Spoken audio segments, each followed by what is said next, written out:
अस्सलाम वालेकुम गाइस। तो कैसे हैं आप लोग? आई होप कि आप लोग खुश होंगे और with best of your health होंगे। सो आज का जो टॉपिक है उसमें मैं एक्सप्लेन करने की फुली कोशिश करूंगा कि आप लोगों को बता सकूं कि ड्रॉ ऑन लिक्विडिटी क्या होता है और आप कैसे आइडेंटिफाई कर सकते हैं कि मार्केट कहाँ जा रही है बिफोर हैंड। और अगर आप ये करने में कामयाब हो जाते हैं तो आप अपनी ट्रेडिंग को परफेक्ट कर सकते हैं in terms of execution, in terms of getting profits, और कहाँ पे मुझे पोजीशन को क्लोज करना है वो सब कुछ। इसके लिए सबसे पहले मेरे पास गोल्ड का चार्ट है और ये 15 मिनट का टाइम फ्रेम मैंने यूज़ किया है आपके सामने। अब हर कैंडल जो है ये 15 मिनट की प्राइस की फ्लक्चुएशन को आपके सामने शो कर रही, रिप्रेजेंट कर रही। अब यहाँ पे ड्राउन लिक्विडिटी मैंने लिखा हुआ है। अब ये कैसे मुझे समझ लग गया भाई ये ड्राउन लिक्विडिटी है, ये मार्केट यहीं ही जा रही थी? इसके लिए सबसे सिंपल सा फार्मूला है, आपको एक इंडिकेटर यूज़ करना है जिसका नाम है, आप जाके सर्च कर सकते हैं यहाँ इंडिकेटर्स पे। I am not a fan of indicators, लेकिन आप देख सकते हैं Asian range and kill zones के नाम से ये एक इंडिकेटर है। सिर्फ इस इंडिकेटर को यूज़ करने का मतलब ये है या पर्पस ये है कि ये आपको एशियन रेंज को हाईलाइट कर देगा, क्योंकि हमने अच्छे से समझा हुआ है हमारे पास 3 सेशंस होते हैं। There are 3 sessions inside forex trading. सबसे पहली एशियन रेंज, फिर लंदन सेशन, फिर न्यूयॉर्क सेशन।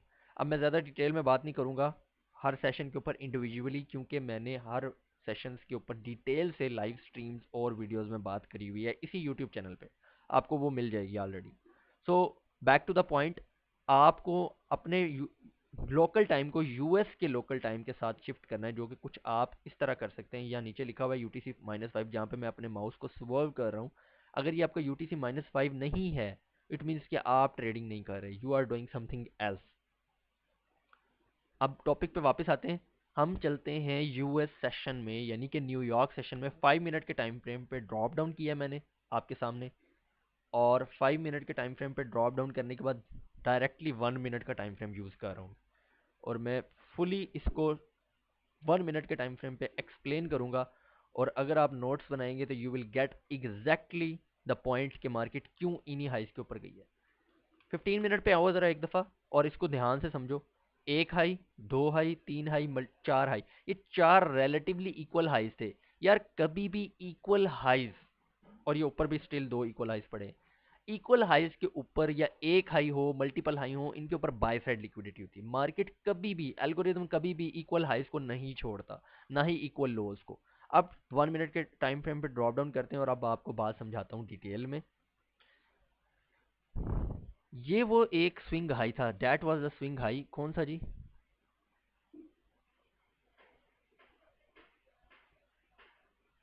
अब जो मैं कलर की सेग्रीगेशन कर रहा हूँ ना, इस पे तवज्जो दीजिएगा सब लोग। रेड कलर का जो स्विंग हाई था, इसकी वजह से ये ब्लू कलर का स्विंग लो लगा। अब वापसी पे इन रिटर्न इसके ऊपर हायर हाई लग गया। मार्केट का स्ट्रक्चर जिसको कहते हैं वो शिफ्ट हो गया था। आप कहो इसको एमएसएस। एमएसएस ही वो ओरिजिनल चीज है, बीओएस ब्रेक ऑफ स्ट्रक्चर कुछ नहीं होता। एमएसएस मार्केट का स्ट्रक्चर शिफ्ट जो है यही इंपॉर्टेंट होता है आपके लिए ट्रेडिंग के अंदर। अगर आपको एमएसएस मिल जाता है 8:15 के बाद बाद और 8:35 के आसपास, इस टाइम इंटरवल के अंदर अंदर, यार वो आपका मार्केट स्ट्रक्चर शिफ्ट ओरिजिनल है या नहीं, ये आपने कैसे चेक करना है? आपने जाना है सिल्वर पे, स्पेस प्रेस करो, लो भाई ये सिल्वर के चार्ट पे आ गए हम। अब रिमेनिंग ऑन डैट चार्ट ये XAG USD है, यहाँ पे तवज्जो करो और देखो कि ये सेम टाइम पे सिल्वर ने लोअर लो लगाया जबकि गोल्ड ने हायर हाई लगाया। तो यार ये क्लियर इंडिकेशन थी कि आपके पास क्या बन गई है। सब, सबसे पहले आपको ये चीज़ पता होनी चाहिए कि SMT क्या होती है, स्मार्ट मनी ट्रैप इसको कहते हैं, और ये स्मार्ट मनी टेक्निक भी बोलते हैं काफ़ी लोग। यहाँ पे MSS हो गया था और यहाँ पे इस स्पेसिफिक कैंडल पे न्यूज़ थी एक छोटी सी, जहाँ पे हमारे पास SMT हो गई थी। आपने लिख लेना है SMT। अब SMT का पर्पस क्या होता है यार, ये आपको ये बताती है कि एक पेयर जो गोल्ड विलिंग नहीं था नीचे जाने के लिए, देखो इसने विक थ्रू किया, इस स्विंग लो के नीचे सेल साइड को इंगेज किया। एक दो तीन, ये तीनों इकट्ठी ब्लैक कैंडल्स जो है ना, ये मेरे दोस्तों आपको क्या बता रही हैं, ये आपको बता रही हैं कि आपका ये तीनों कैंडल्स मिलके एक बुलिश ऑर्डर ब्लॉक बनाती है। बुलिश ऑर्डर ब्लॉक्स कहाँ पे बन रहा है?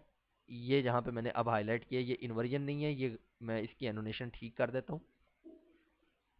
That to me and my friends this is simply bullish order block.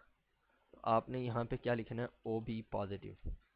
ये ब्लड ग्रुप नहीं है by the way, it is the symbol और annotation of that bullish order block.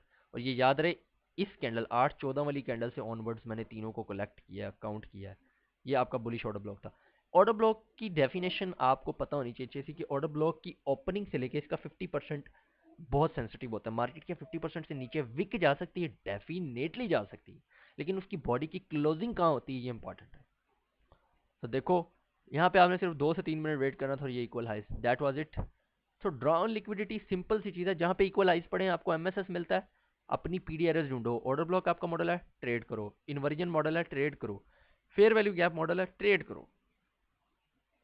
ये सिंपल रूल है। अब यहाँ से यहाँ तक कितने पिप्स की रेंज थी, 2027 2035, क्योंकि मोर देन 80 पिप्स की रेंज थी। अगर मेरी नॉर्मल डेज में टीपी 40 पिप्स होती है, तो मुझे चाहिए जैसे ही मैं 40 पिप्स ट्रेड मेरी फेवर में है, तो मैं 50% क्लोज कर दूं और बाकी 50% को होल्ड करूं विद ब्रेक इवन। ये वो रूल्स एंड रेगुलेशन है जिसको आप फॉलो करके सक्सेसफुल ट्रेडर बन सकते हैं। आई होप कि आपने इस वीडियो से कुछ ना कुछ लाजमी सीखा होगा।